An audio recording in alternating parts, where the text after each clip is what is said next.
Good morning, everyone, and welcome to the next episode of the Jason's Take On. My name is Jason Whitehead, one of your co-hosts, and I'm joined today by my partner in crime, Mr. Jason Noble. Say hello, Jason. Hello, Jason. Hi, everyone. So we're excited to be here today because we're going to be diving into some interesting challenges in customer success. And today we're really talking about a topic that's getting a lot of buzz, and that's really around AI and, more importantly, the reliability of AI-generated information. And I think a lot of us have experienced that when using AI tools, we see them in every corner of customer success, and we see them in emails, we see them in documents, we see them everywhere we go, and when doing customer research. But one of the things that's come up is that with automated insights and content creation, there's a catch is that AI doesn't always give you reliable, meaningful answers, and sometimes it just makes things up. So as CS leaders and professionals, we're being asked to trust these tools and to use the data in the AI generated content to make smarter decisions. But how do we do this when we don't know if the information is accurate and reliable? And how do we keep ourselves from blindly following AI down the wrong path? So we're going to be diving into that a bit more today. So Jason, why don't you just kick us off here and tell me, what do you think are some of the most common misconceptions CS leaders have about the reliability of AI generated information? I think that this is such a great topic. There's conversations I've had today with family members about them being told that they can't trust AI and its data's wrong. I and it, but this the misconceptions about the reality about the reliability of it is a fascinating question because the reliability is getting better without a doubt. Is it 100% accurate? No. Will it ever get there? Maybe, but it's a lot better than it has been 2 years ago. You look at the evolution and pace of change of large language models like ChatGPT, Gemini, all these other ones, how much they've developed. And this term hallucination it doesn't seem to be used as much. And I remember the early days of ChatGPT when it couldn't even do math, it couldn't add up. Whereas now it can solve complex algebraic problems. There was something I saw on YouTube the other day that called it a Harvard entry maths question, and it involved quadratic equations, complex numbers, but ChatGPT worked the right answer out. I was trying to get my son to do it. He figured it out, but ChatGPT can now do it. So it's getting a lot more reliable and a lot more accurate. And I think one of the challenges we've got is more the level of knowledge that professionals have about the best way to use AI and the best way to prompt it. So I don't think the challenges are so much with the reliability of the information. It's knowing how to ask the right questions to get the right answers we want. And if you do that, and today that's prompting properly, if you do that the right way, the answers are a lot more accurate. So I think you've got to, maybe the misconceptions are, sorry, it's a roundabout answer this, but maybe the misconceptions are, I just need to ask a question and it's that easy. That's not the case. You need to train it, let it know what you're talking about, give it some background details, be very specific as to how you want it to answer. And I think the data you get back is very accurate. I'd always say still do some sound checks on it, just make sure it's accurate. So I think misconception is there's an easy way to get the right answer. I don't think that's correct. I think you've got to invest the time and to understand it properly. But I think the reliability is there, and I think it's getting more reliable. And I do think as we go on, you can now have a conversation like speaking to a human on the phone to your AI apps. That from where we were 4 years ago or 3 years ago is a massive step. So the pace of change here is so rapid that it's becoming less and less of a problem.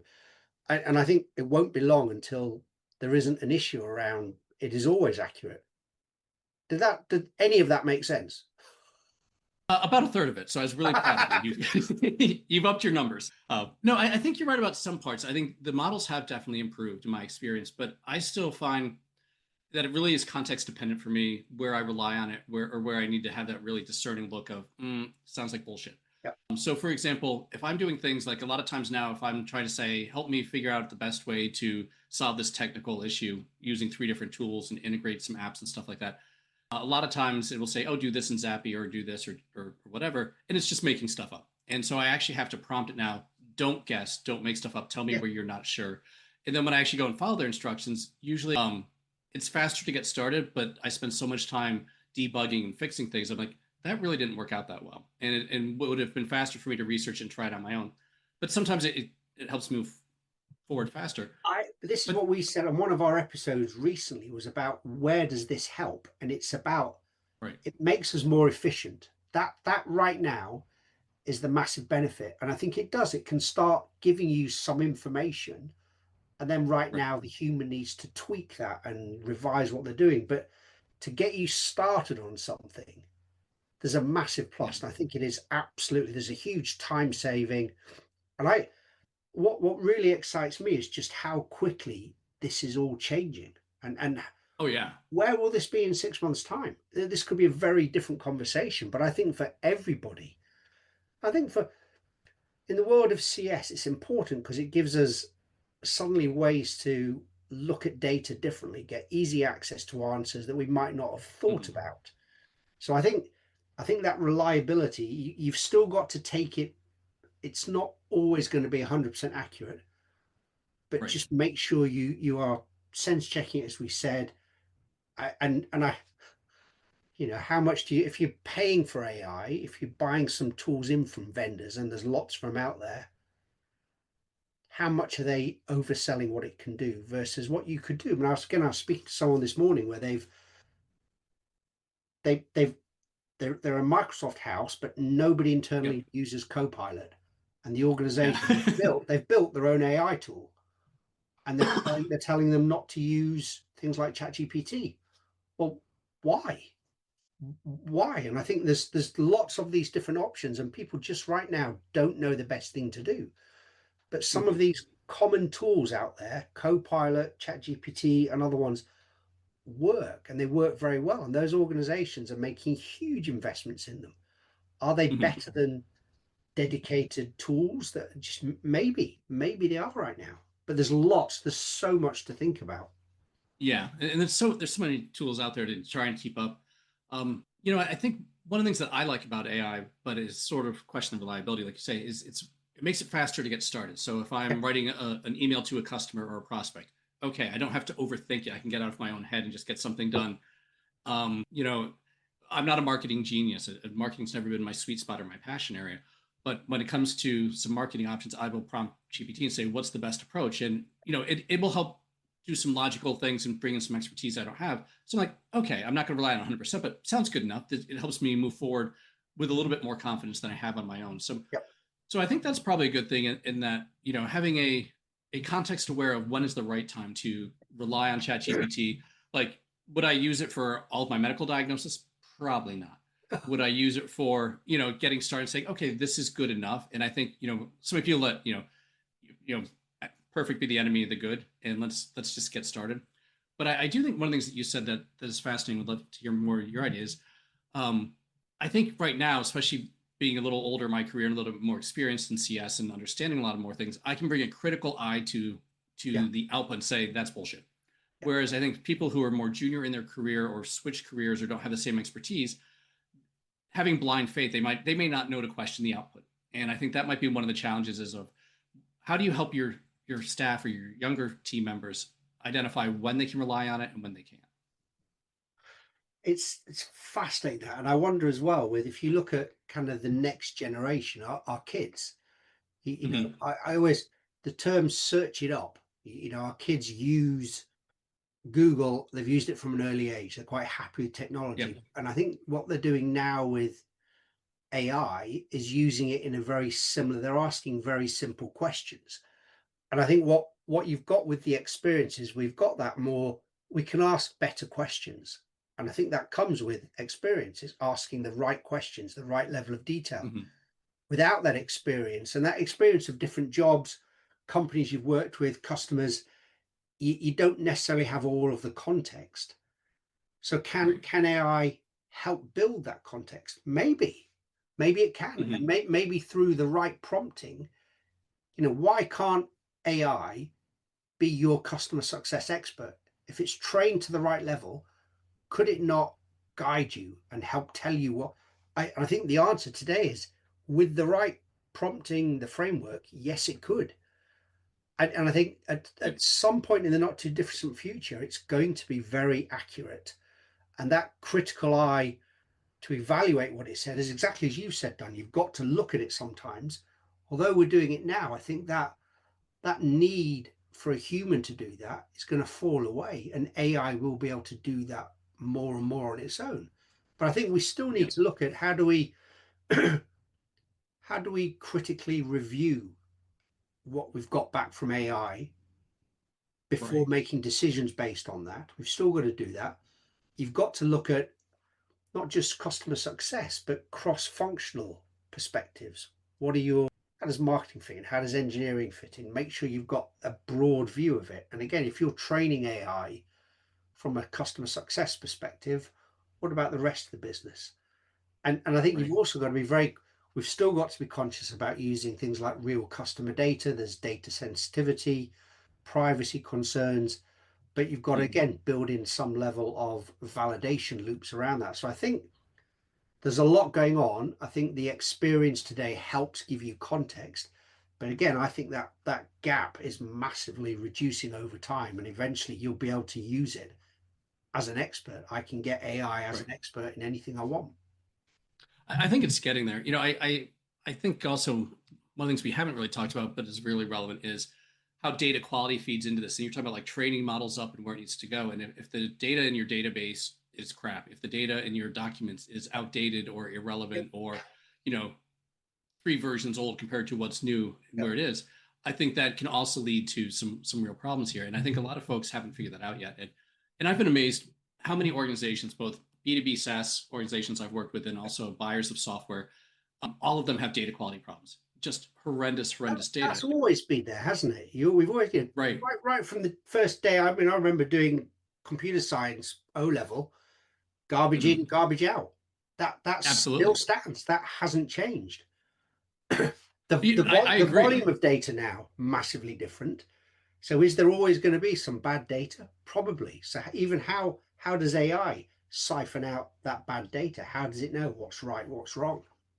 Or is the reliance on AI going to finally require people to start to address Uh, the bad data issue that we've allowed for so long? You know, if your AI agents are going to replace your human agents, and I remember even 20 years ago working on a project where we were streamlining, automating some processes, and the interesting piece was the one or two people who had been critical in those processes beforehand, their skills were no longer needed, but they always had a quality control check that they yep. instinctively did. So they would spot stuff and fix it before it got in there. That was going away. And I think we're going to see a lot more issues going forward with data quality for a while until people recognize we've got to solve this root cause issue before we can rely on I, our AI tools. I think that's a really key point, is that today there is still that need for that quality check. Right. It's almost is does this become part of what our historical QA teams do? Mm-hmm. Does data quality, AI quality validation today still needs to be done? And I think yes. So I think Yep. there's other teams that need to repurpose and look at how they're doing it. But again, you've got to, what are we doing with the insights from AI? There's a lot of work now being done, Right. discussions about agentic AI and using Mm-hmm. agents, and it does things for you. But if it's going to make decisions, you've got to be very certain that it knows what it's talking about. Otherwise, you can make Right. wrong decisions. So there's still that need, as you said, for that quality check.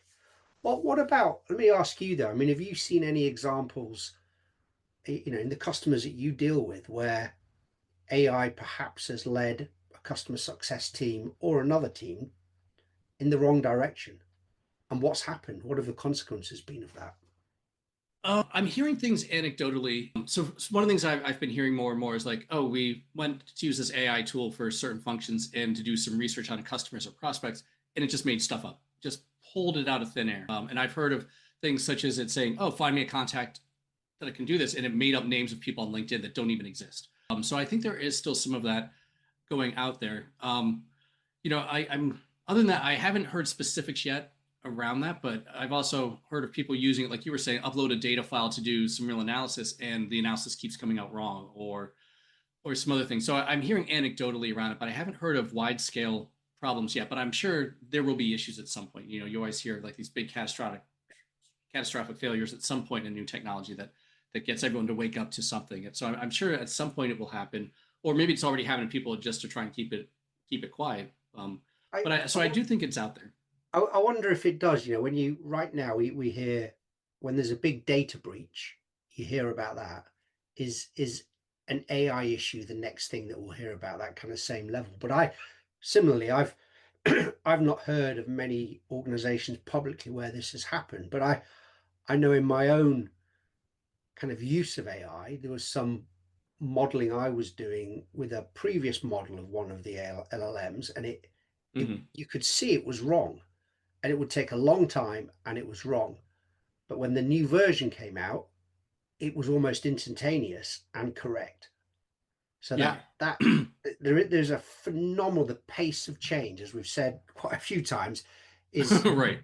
but that's improving, and I think these issues are becoming less and less. But I think to your point though, there's still at what point do we hear very publicly that there has been AI has been used, something's happened, and these are the consequences? And I think that will happen. I think so. As you're mentioning that, one of the experiences I had, I was using ChatGPT to go through and help create a forecasting tool and sort of put in some correction factors and everything else. And so first work through the logic of or the concepts of what need to be included and how it should work. And then AI was trying to generate an Excel spreadsheet that had the formulas backed in. The formulas were wrong. The functionality wasn't lined up right. And while the conceptual flow made sense, their execution of it was horrible and unusable. And so it was one of those things that for me the devil was in the details, because when they first showed me on the screen, here's what the answers were. They completely made things up. And so I think, as a general rule of thumb, even for right now, or definitely for right now, who knows in a year, 2 years, 3 years, you really need to take a trust but verify approach with a lot of the AI stuff, and just sort of say, okay, let's do some spot checks. Does it make sense?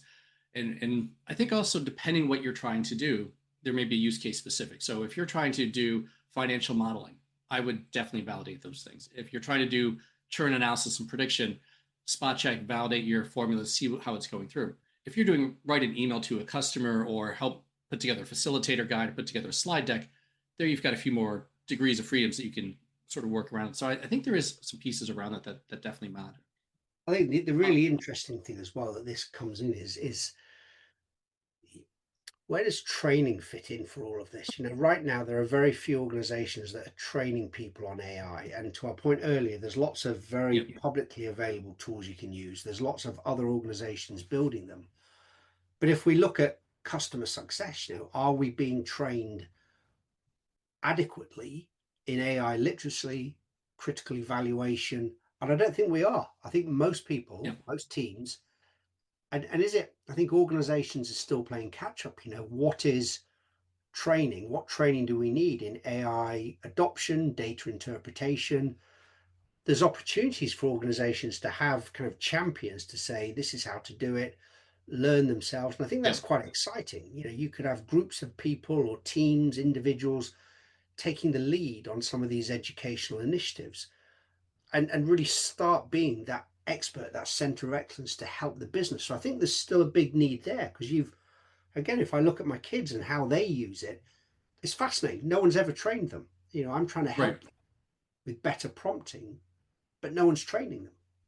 And Yeah. that goes back almost to our first point about the how accurate it is. And if you're not trained properly, it's the same with any tool, any single tool, spreadsheets. If you don't know how to use a spreadsheet, how do you figure it out? You need that training. And I think AI is now a key area that we need to make sure people generally have that adequate training to get to where they need Uh, to be. I agree, and I think also, when I look at a lot of the workforce, when I meet with individuals out there, there's some folks, some older folks like you, embrace tools and lean in and go and have a good time with it. And there's some younger folks that may have grown up in like the tech generation, everything else, that still are not very tech literate in business applications. They're maybe great on the socials and all that other great stuff, but they're not always sure of how this fits in a business flow or where to use things and where they aren't. So I think there's going to be a wide range of people, even who get the heebie-jeebies by AI and they're not quite sure how to do it or if they even want to. So I think there's definitely a training component there, but I think there's also like any technology, there's going to have to be an issue around how do we drive adoption in a concerted way, in a collaborative way that's right for Yep. us. So yeah, I think we definitely have those issues I as well think too. that adoption, this is, it's not a tool. It's not one tool. It's a broad. I mean, it's for me. This is something like when the internet first started, and we're at Right. the early days of that. How do you train someone how to use the internet? I mean, even that concept doesn't make sense today. It's got to be about the Yep. tools, but it's about adoption. How do we make sure people are using this correctly? That if they are making investments, they're getting the return on that. It's really important, and we've got to focus on all Yeah. of these things. How do we make sure that the accountability is there, the trustworthiness, all of these things, that all comes from that proper adoption. Absolutely. Jason, I wanted to ask you, one of the things that I hear about as well too is sort of how to understand context and customer behavior, and like what are some blind spots that AI may have, or like even just sort of I hear things like, oh, there's some racist components in here, or there's bias, I guess is the word I'm looking for, Yeah, around yeah, different things, yeah. whether it's cultural, whether it's something else, yada yada yada. What are your thoughts on those sort of issues out there, and what do people need to think about?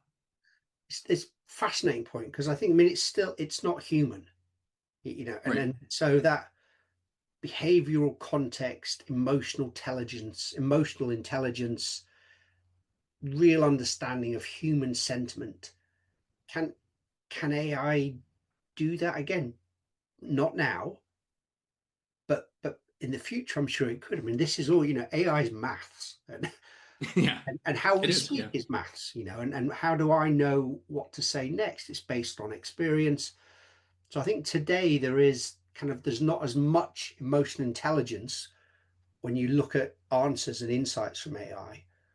But again, I think you can train it, and I think we will see that come better and better. And even things like cultural or language nuances, differences there, it can learn them over time. Now, will it learn all of them? Humanity's huge. There's all of these differences. Does it? Right.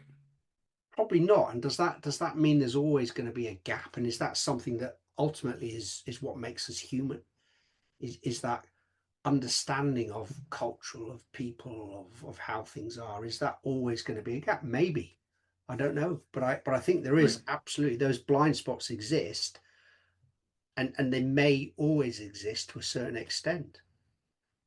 Yeah, I like what you're saying about the cultural piece too. I remember a few years ago doing some research for internal research with a customer, and they had us interviewing people from, Asia, from Russia, from Africa, from North America, South America, and just, doing some group interviews in all different time zones. And it was very interesting how some of the folks who spoke mattered. People wouldn't say certain things with so and so in the room. Some people would never say anything bad about their boss. So like the Asian culture was very different than talking with Brits, and the level of sarcasm and playfulness was different. And it just, Who I sorry, think who was AI more may lose some of sarcastic? The Brits. that. No. Yeah, it's a thing, in case you didn't know. But it's still, I think there is a lot of that cultural context, and so I think if you don't understand that and you assume that a one size fits all, or oh, AI said this so it must be true, um, it's out there. But I think to your point, over time, I think some of that will narrow down, or AI may get better about flagging and say, tell me about your customer, where are they located, what's their background,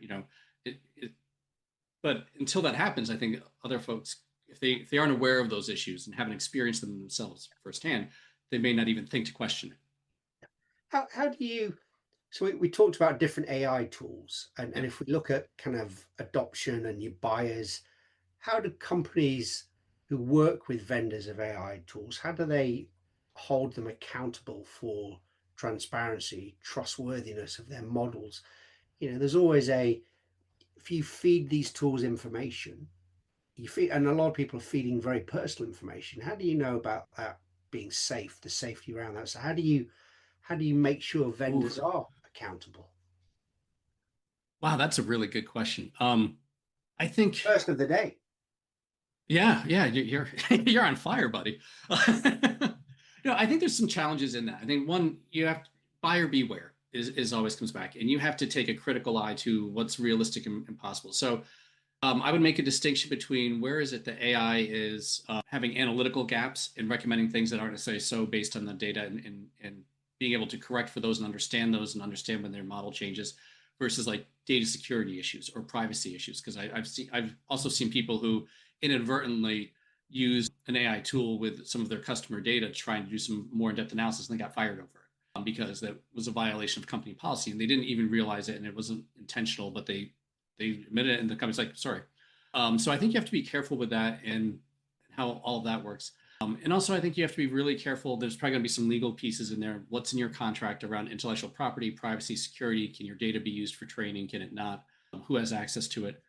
But ultimately, I think if I'm buying for an AI tool, I would assume for the next few years, while this is still an early technology, that something will go wrong, and to Yeah, use it with a great, yeah. take all of it with a grain of salt. But what about your thoughts? What do you see as with the challenges I and think risks there? it's a fascinating area, and I think vendors probably don't have all the answers today. You know, their models are Sure. developing really fast. And to make kind of the guarantee, you know, we talked about data privacy and issues like Hmm. that, that there will be issues around this. But I think as buyers of these tools, we've got to push more for that security. You know, where does this data go? Yeah. What controls and guarantees are made around it? What do our contracts say? You know, include, maybe you look at accountability clauses in procurement, in contracts, and service level agreements. I Hmm. think it's a changing world. I think these things are going to really push us. Let me ask you a kind Sure. of a big question here. I mean, looking ahead, how do you see Hmm. the role of human intuition and critical thinking evolving as we start using AI in more and more of our platforms? How does those things today that are very human, how does that Right. change? I think it's going to be an interesting piece here, and I think people will lose some basic skills or some subject matter expertise that is relevant today. But I think they'll make intuitive judgments about other things. Sort of, oh, this doesn't sound right. This doesn't smell right. And I'll give you an example from 20 years ago when I was doing my master's research. I was looking at introducing information systems into U.S. dairy farms. Yep. Really random topic. But one of the things that was interesting there is, I, and I went to several farms and did some firsthand data collection. Um, Many of the farmers early on in the older generations, they were very good at they were cattlemen. They understood the animals and they could pay attention. They could spot when an animal was sick. They could spot when it was in heat. They could spot when it had other issues. And so they really knew their herd and their animals, and they could go through and do this. And then when they scaled up because they had more technology in there, then they were using reports from the system like, oh, this animal hasn't been eating as much, or this animal should be due for breeding, or this animal may have other stuff. So then it went from spending time with the animals and using intuitive judgment to, oh, now I'm basing this off of reports and fact sheets. I'm going to search for the specific animals that I should look out.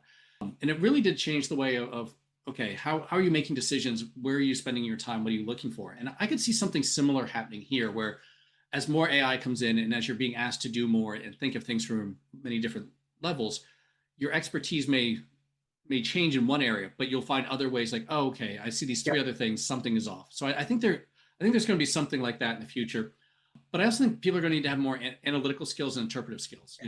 AI can do a lot of the transactional stuff for you and being able to make those decisions, which is not easy to do. People say, oh, I can just look at the numbers and make a decision. But what if you're wrong? What if you've misinterpreted the data? What if the AI is wrong? And so I think people who can read the tea leaves are going to be in very high demand going forward. But what are your thoughts? I absolutely agree. I think it is. I think it's going to change what we're needed for. You know, this data crunching, a lot of these operational things, as we said before, the administrative things, I think that goes away. I think it will give us more time to develop and build our own intuition. And where Yeah. fascinating, where ultimately does intuition come from? You know, when you've got a gut feeling, it's about experience, it's about life Hmm. experience. Right. And AI, I was going to say AI doesn't have that, but maybe it has some of it because it's got the data. But but I think it allows us to be more human, you know, to be more emotional about things, and to, as these tools become bigger, I think that human intuition becomes even more important when you particularly look at very strategic conversations, strategic decisions. And I think that that human understanding, that really understanding the meaning of these things, still relies on people. So I think we will Absolutely. see. I mean, it's fascinating because we've said just how quickly this is all changing. You know, a conversation like this, if we do another episode in a year's time, I guarantee it'll be different. You know, there'll be very Absolutely. different considerations. I love these conversations, Jace. Let's throw a bold challenge question out as we always do. Let's You do want it. to go for it? I'll let you do one. All right. So for everyone out there, here's your bold challenge question for the week. Think about one AI generated insight or recommendation you've used recently.